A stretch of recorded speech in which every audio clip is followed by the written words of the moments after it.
Greetings everyone, and welcome back to Bannerlord. Now, you may have noticed that yesterday there was no video.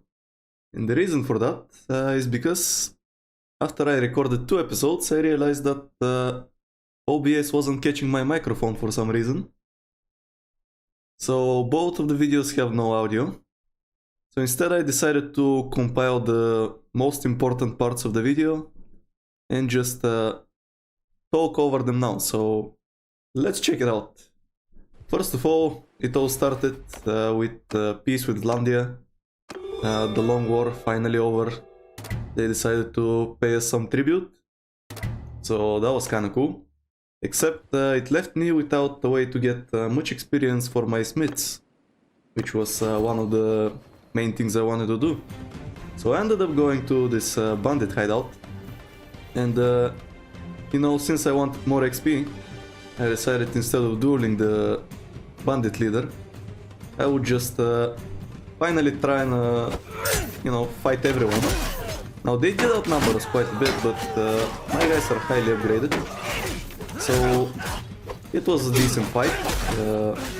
It was quite close. At the end, I believe I have only, as you can see, only one person remaining. However, I was able to draw the aggro of all the bandits, so he was just able to backstab them all, which ended up working out quite well.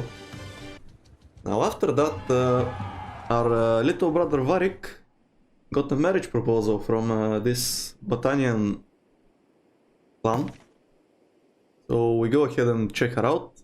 She's pretty regular, no any special perks, however there are no negative perks. She wasn't very high level, so there's a lot of room to customize her stats.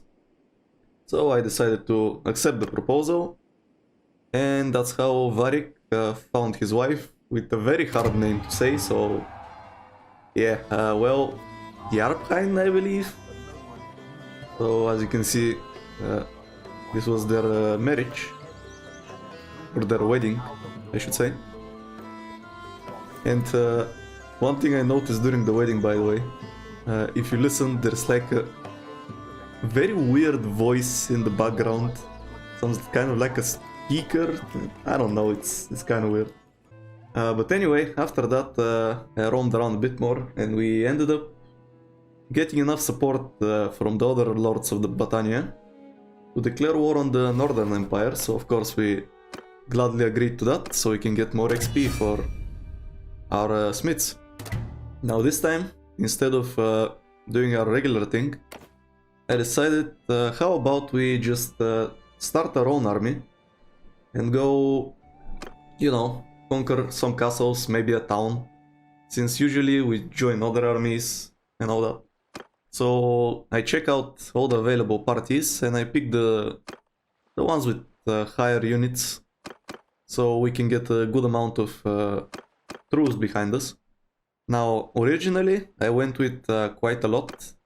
However, after some thinking, I decided to remove some of them from my army, so there can be enough lords that are not following me that they can defend Botania.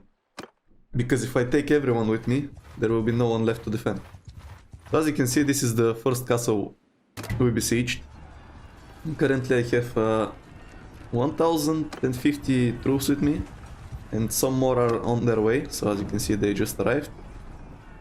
And this first siege, they had like 300 people inside, so decent defense. However, we had way more, so it wasn't too difficult of a siege. They did have cannons, not cannons, catapults, so we did sustain some injuries, but nothing too bad.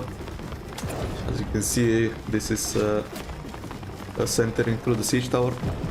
So it was a pretty successful siege overall.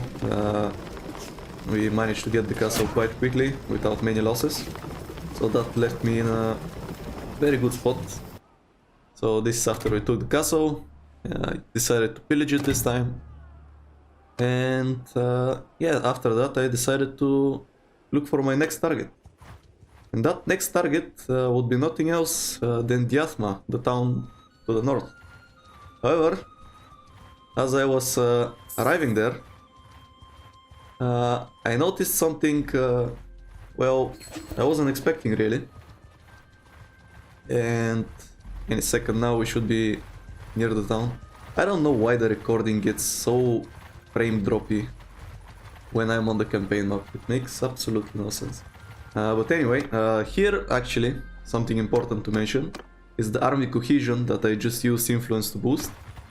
Whenever you're leading an army, you have to keep the cohesion up, otherwise the army will break apart. So yeah, I boosted that up before the siege. And now that I am getting near the town, I will actually hover over it, and would you look at that, 1700 defenders. So for some reason, a lot of the Empire nobles decided to go around this town, so I go for another town, and would you look at that, 1700 defenders, so they were grouped up in this one as well. So finally I decide, okay, let's just go for another castle. Looks like the towns are a no-go for the moment. So I go for this Ataconia castle. And it's a fairly regular siege, it's pretty easy. As you can see, only 200 defenders. Nothing too special. So I'll just build a battering ram and go in. Over here I've put some footage of just shooting at the walls. This time they didn't have catapults, they had like 3 ballistas. So it was a bit easier. However, the castle itself is actually quite well defended. Not well defended, but has like nice walls and stuff. As you can see, all those gaps on the walls, on the inside of them are the defenders' archers. They're pretty well defended and then you can just shoot out. But anyway, we breach the gates. And another pretty good feature of this castle is, as you can see, we enter, however, we are still not inside the castle. It's like this interior second wall that's just surrounded by places where archers can stand and just shoot down at you. So it's a very strategically nice castle. However, we'll break through the second gate and win the battle. And after that we just get another keep fight because enough people retreated there. So you know how this goes. I just decided to make it more interesting and picked a lot of companions instead of regular troops. So I just take my role as backup, just clearing out the archers so they don't cause too many problems to my troops. Now one thing I don't remember is whether a certain someone got knocked down here or in the castle. Guess I'll figure it out maybe now. Probably won't because I think I got here or something. Maybe not. Okay, anyway, so yeah, that's how the keep battle goes. They pretty much stood no chance. It was mostly militia, no lords to make it more tough. So just clean them out. And yeah, looks like it was during the siege itself that the certain something happened. A certain something that is one of my smiths getting permanently killed. So, as you can see, Gwen the Wanderer has died in battle. So my good smith got killed. So that was a wonderful end of the first episode.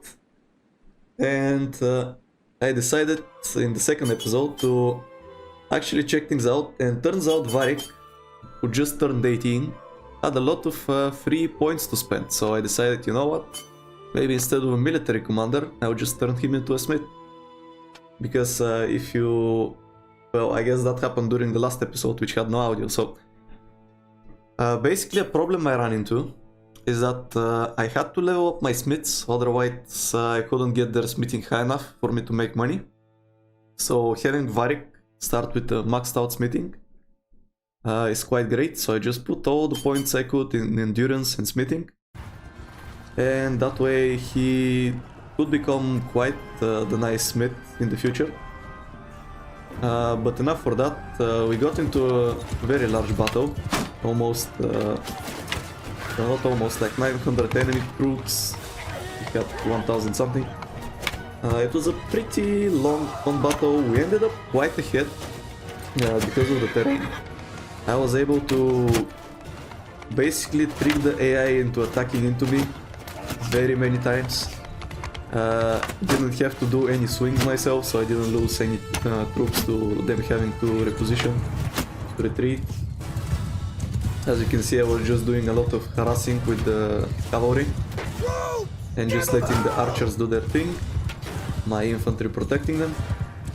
So I should show it very soon, the kills in the battle, and you'll see just the amazing results we're getting. Yeah, there we go. We have 280 kills and they barely have 37. So we're completely destroying them.